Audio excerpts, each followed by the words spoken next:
Egunon.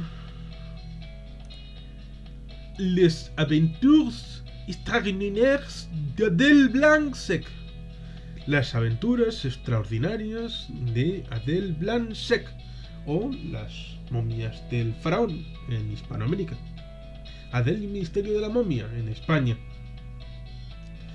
La película del año 2010, dirigida por un tal Luc Besson, que, por ejemplo, es el autor de El Gran Azul, o la secuela de Los Ríos de Color Púrpura, que nos quedamos en este canal con la primera, la del año 2000, con Jean Reno, y en este canal están contadas tanto Los Ríos de Color Púrpura como El Gran Azul. Esta película del año 2010 viene después de otra que también está contada, como es aquella del Quinto Elemento.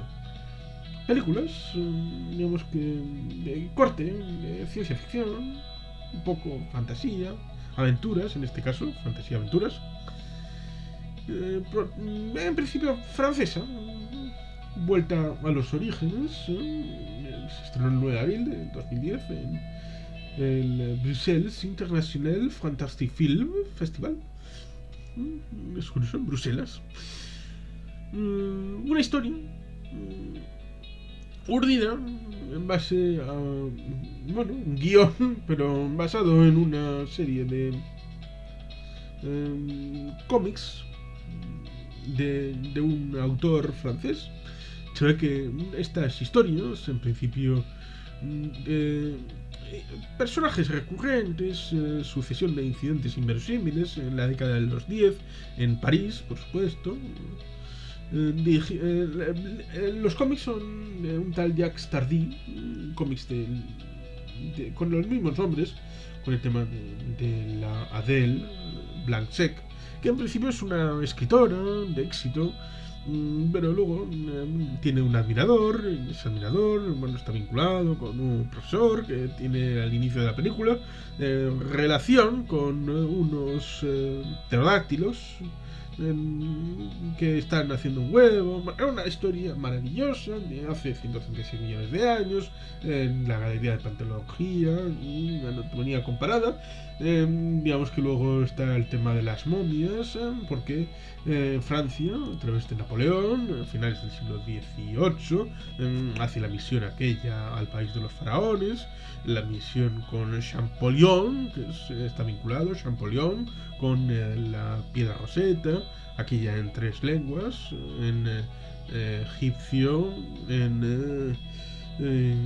digamos que el ámbito del griego clásico, para poder desarrollar la interpretación de los jeroglíficos a través de elementos como esa piedra Rosetta, que fue finalmente la posibilidad de conseguir ese ámbito. El Egipto, por lo tanto, en parte está vinculado a la francesidad. Luego el desarrollo de Egipto acabará desenvolviéndose en el ámbito británico, a pesar del canal de Suez, con la vinculación franco-británica. Hasta Ferdinand de Lesseps fue el arquitecto, el ingeniero del canal de Suez, que será inaugurado con la ópera Aida. Todo aquello del finales del siglo XIX. Y luego la vinculación con la década de un siglo después, es decir, la década de los 50, con la intervención de Nasser, la nacionalización del canal, la operación anglo-británica, anglo-francesa, anglo-británica sería redundante, anglo-francesa con los israelíes en 1956. Ya con Anthony Eden como primer ministro. Bueno, pues la historia es interesante y por eso a veces es recurrente en cómics, en momentos literarios, y esa literatura, al fin y al cabo, acaba siendo el nutriente de la audiovisualía, la forma de hacer las historias como haría Lumière, del origen, los hermanos Lumière, en Francia con el cinematógrafo. Y aquí, en esta historia, Luc Besson está un poco suelto, pero no desatado, como vendría en 2014 con Lucy, que no es un espectáculo inenarrable, destructor de neuronas y absolutamente incalificable. Pero en esta película nos trae la historia bien, hay cosas sobrenaturales, las dos hermanas, aquella que está en coma, con dificultades, que es la hermana de Adele Blanchett, y digamos que ella se siente, digamos que con pena, con tristeza en esa realidad familiar, porque claro, quería a su hermana en ese partido de tenis, el tenis también, digamos que el torneo Roland Garros, que no fue un tenista sino un aviador, que empezó a coger auge en ese primer tercio del siglo XX, con el señor Lacoste, que sé si fue tenista, si no recuerdo mal, con luego los polos, y bueno, pues todo aquello del tenis es parte de una época, parte de la época de la Francia feliz, la Europa de la esperanza, esa Europa que estaba con el desarrollismo, con el maquinismo, con la forma de esperanza de un mundo mejor, en paz, en libertad, con progreso, con desarrollo humano, con ocio, con capacidad de... que empezaba el tema del turismo, como elemento de ese periodo en el que fuera del trabajo, sobre todo las capas altas de la sociedad, tiene la posibilidad de empezar a disfrutar de la vida, de la libertad, de la paz, de la tranquilidad, de los tiempos fuera del trabajo, con otra vez la inauguración de profesiones liberales, y, por ejemplo, que los escritores proliferaran, como por ejemplo está Adele Blanchett, escribiendo libros con esa personalidad. Y toda esta historia es una historia. No es grande, no es emocionante, no es épica, pero es una historia para ver, pues por ejemplo, una tarde, que te la echan en Neox y dices, bueno, te echan esta también, y bueno, dices, vamos a verla, ahora está muy bien, cada cierto tiempo la echan en televisión, y bueno, pues es una buena película, es una película entretenida, divertida,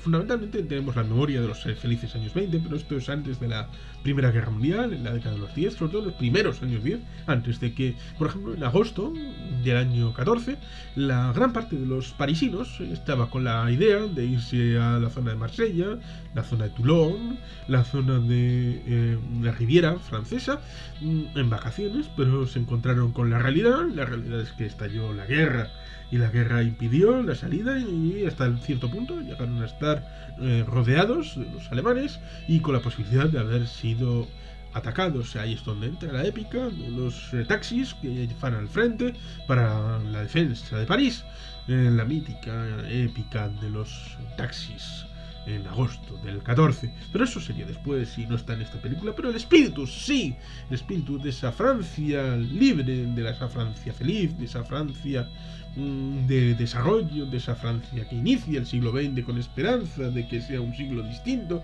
aunque parecido en paz al siglo XIX, con la excepción de la guerra franco-prusiana, evidentemente, que desde la época de los asuntos de Napoleón ha llegado la paz y ha llegado la tranquilidad y la estabilidad a la República, salvo, como digo, contados elementos como el periodo de la guerra franco-prusiana, el asunto Dreyfus y cositas por allí y por allá, pero siempre en general en el entorno periférico.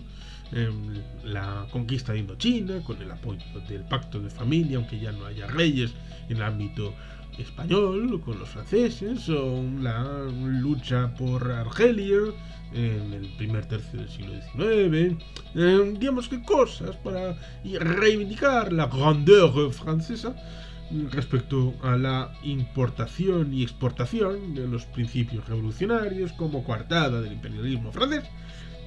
Ese imperialismo francés, esa grandeza, es la que se cristaliza en la creación de la Nueva París, con la destrucción, después de la Comuna de París, de las calles estrechas con las grandes avenidas que son el centro y núcleo del París actual, que se produce en ese cambio de siglo, sobre todo en el último tercio del siglo XIX.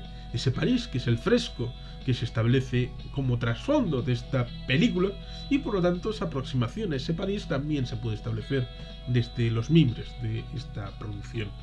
Una producción, por lo tanto, interesante de ver desde más de un punto de vista, como mero entretenimiento, como realidad respecto al fresco que se traduce en la realidad social del paisaje, el personaje de esa historia en París, en ese año 1910, por ejemplo, 1911, y por lo tanto, pues todas estas realidades que le pasan al entorno inmediato de Adèle Blanc-Sec, incluyendo también, ¿por qué no?, al presidente de Francia en esta aventura un poco salida de oña, pero entretenida y divertida. Está bien, agradable, con momias, pterodáctilos, elementos fantásticos que entran y salen del ámbito en la pantalla, y por lo tanto pues, puede recordar a la Rosa Púrpura del Cairo, que seguramente tendrá vinculación conceptual. Esta película de Woody Allen es estas cosas del momento, de esos felices años en el que podían establecerse, aunque luego el cómic no será evidentemente posterior, pues envuelven, es la memoria de lo perdido, sobre todo con el ámbito de la Primera Guerra Mundial, que truncó esas esperanzas, truncó esa progresión que venía avanzando, no solamente en Francia, sino también en el ámbito eurooccidental. Ese potencial que se verá, por ejemplo, cuando llegue el final, el alegre final.